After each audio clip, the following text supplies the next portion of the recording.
Hi Karen, welcome to the Local Government Customer Service Network Conference up here in Tweed Heads. Now Karen, you're from the Australian Centre for Excellence for Local Government. Now, That's right. What does that mean and what do you guys do? Basically, we're a federally funded organisation who has oversight of local government around the country, and you might realise that local government is very different, state by state, Yes. jurisdiction by jurisdiction. And we're a consortium of partners who are based at UTS. We work with a number of universities and we conduct research into local government. We disseminate research. We advise on policy. We don't write policy, but we advise. And basically our remit is to lift the game of local government, to help it to be as good as it can be. So what brings you to this particular conference at this time? I'm here to speak specifically about research that we've conducted into social media use in local government. We did a national survey. We looked at how councils are using social media, what the barriers are to the use, how social media can enable local government. It's making local government think about being more responsive and having more of a two-way conversation with the community. And the important thing for local government to realise more than anything is that it's not about whether they decide to be part of social media or not, because the party's already happening, and whether they go to the party or not, it's already out there. People are already discussing local government on social media. And that's where people want to be having their conversations and living their lives, and local government really needs to be part of that. So with the wave of social media that's coming, I mean, the conference is entitled The Wave of the Future. Yes. So we are part of a future wave, whether we like it or not. Social media is coming to us. That's exactly right. And the other thing that I say in the presentation is to caution people is whenever people in local government talk about social media, they talk about whether they're on Facebook or if it should be Twitter or whatever. None of that matters. It's about the ethos of how you communicate, because none of those tools will be there in another 2 or 3 years. If we'd done it 5 years ago, we'd all have been talking about a whole different set of social media tools that don't even exist today.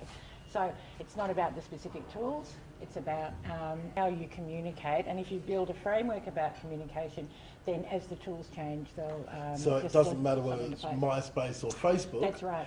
What matters is that we're moving in the right direction with the tools, not the names of the tools. That's right. I think social media means a fundamental change in moving councils from we know best and we'll tell you, we'll give you the information we think you need to know, to a much more collaborative form of working together, and that's partly because of funding. Local government won't have the funding to provide all the services. They'll need to collaborate with the community to do that.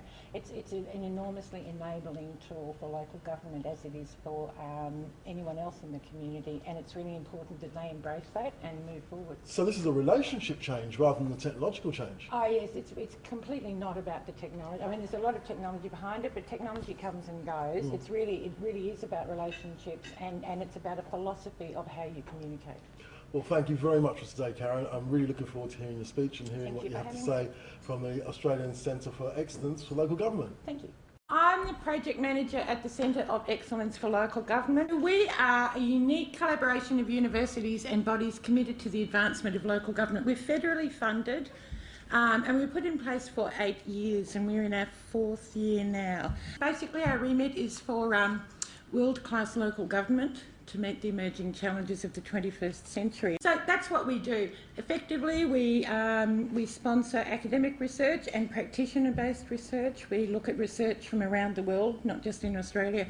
We turn that into more easily digestible and accessible information and put it out there for local government. Local government is so different on a state-by-state basis. You sort of imagine that councils are councils across the country, and that might be a sensible position, but no, each state has their own legislation, their own requirements and their own challenges. So while you have a lot in common nationally, there are also a lot of differences. We have program areas in research and policy foresight, so that was what I was speaking about. Innovation and best practice, it's our job to develop, to source and find innovation and share that with councils. Governance and strategic leadership, organisational capacity building, rural, remote and Indigenous government and workforce development. So we do research in all of those areas and disseminate it out to the sector. Looking at social media, you need to do that in context of the challenges facing local government, and Rum spoke eloquently about them this morning. Specifically though, local government has increasingly to deliver a very diverse range of services.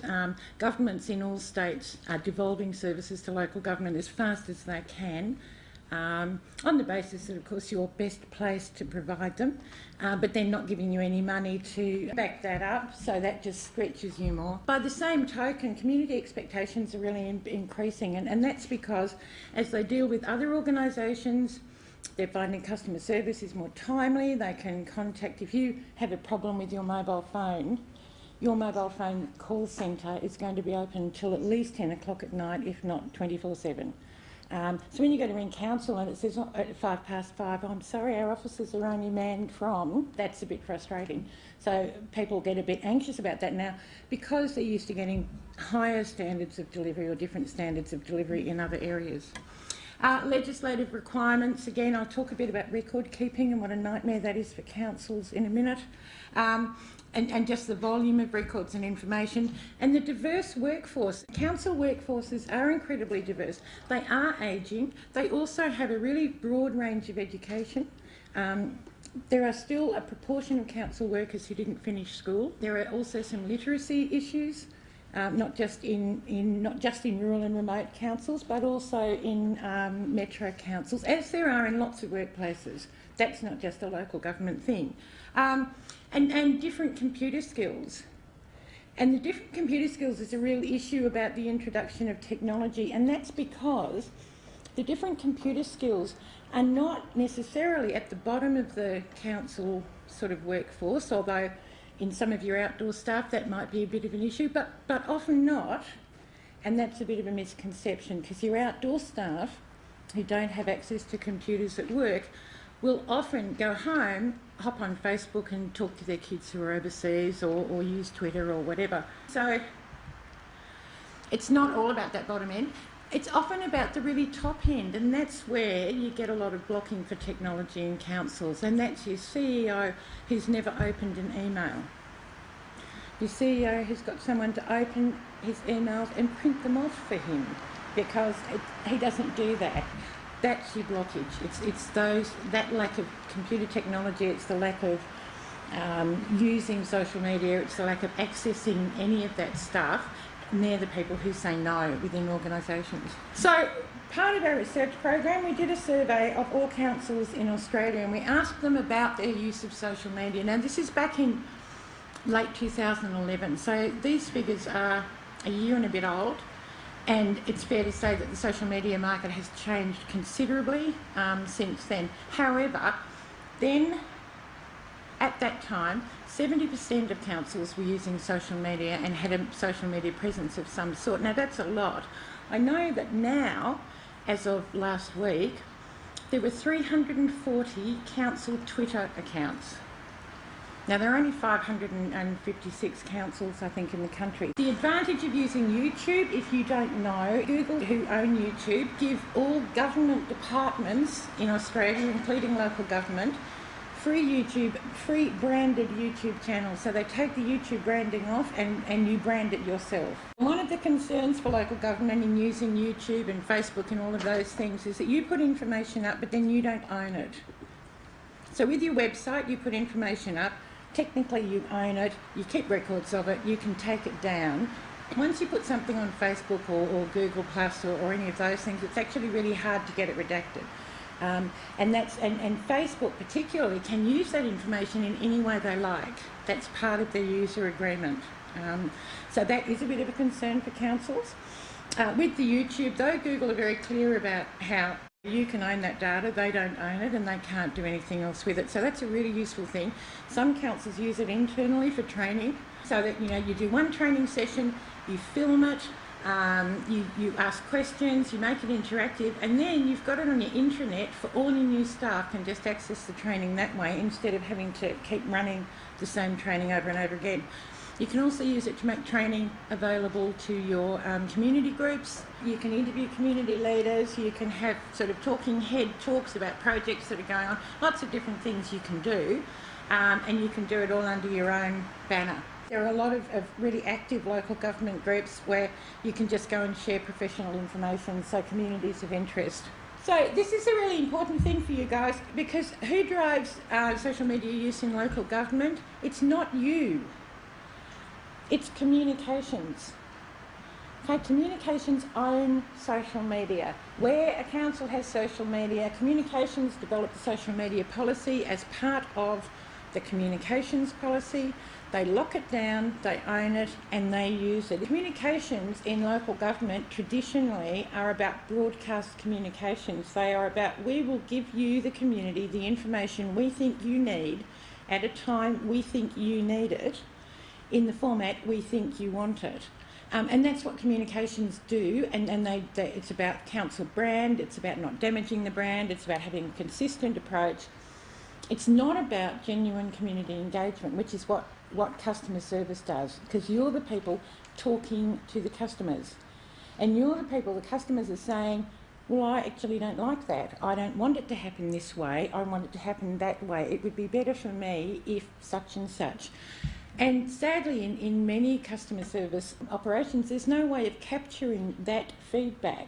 So you can say somebody rang because their bin didn't get collected, but if they say, and by the way, I'd just like to give you this feedback about such and such, I'm not really happy about such and such, or I didn't like what you said in the annual report about so and so, do you have a way of capturing that and feeding it back into the organisation? So it's really important that you guys, because you're out there talking to the community all the time, have the ability to do that, and that social media is a way of making that easier for you, but it's a way that currently is locked into communications.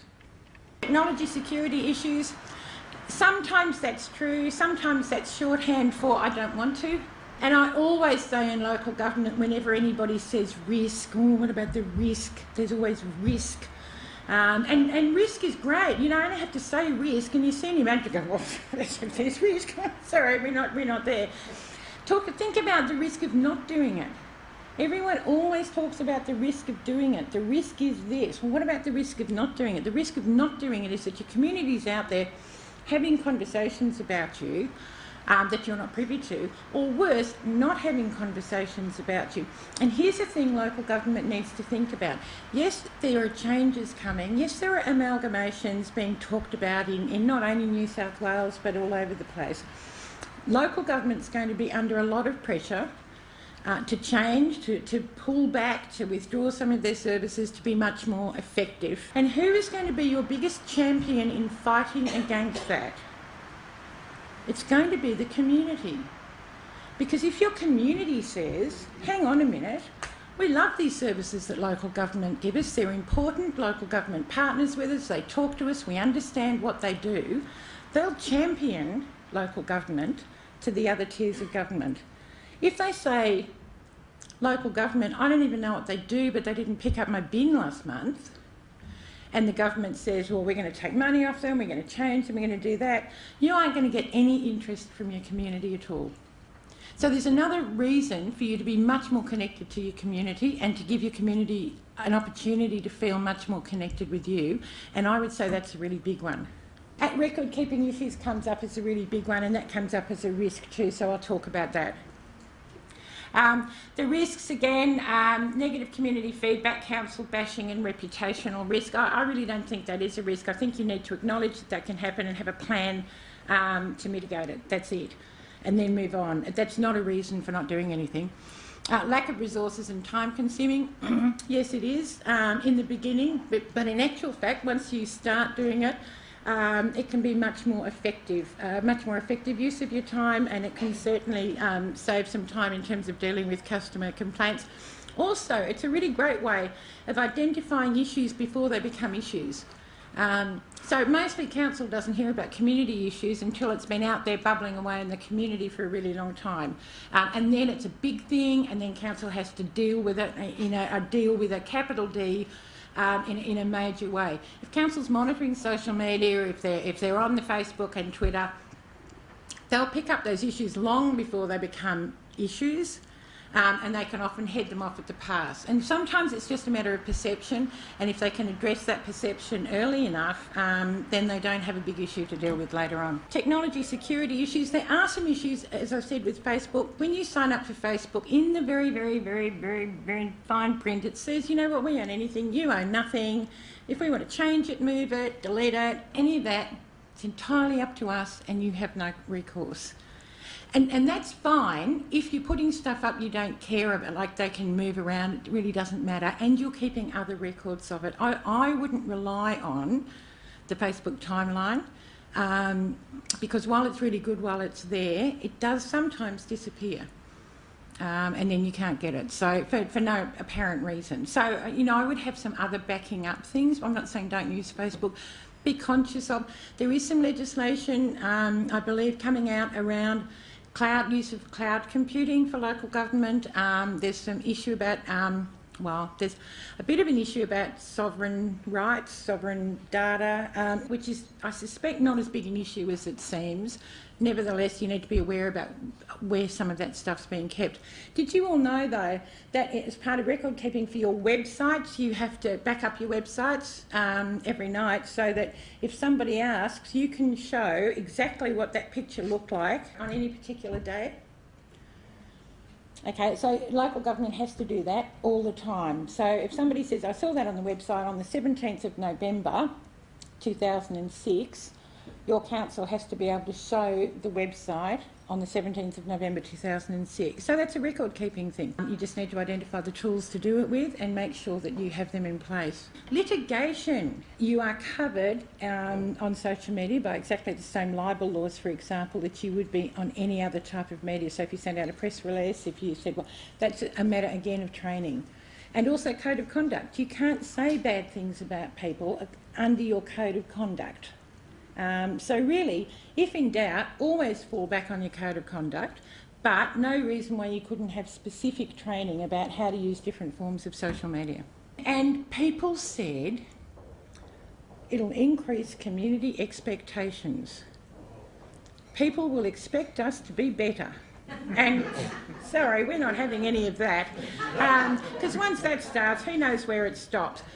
Yes, it will, but the truth of it is community expectations are being increased anyway, and they're being increased by dealings with all sorts of organisations that aren't local government.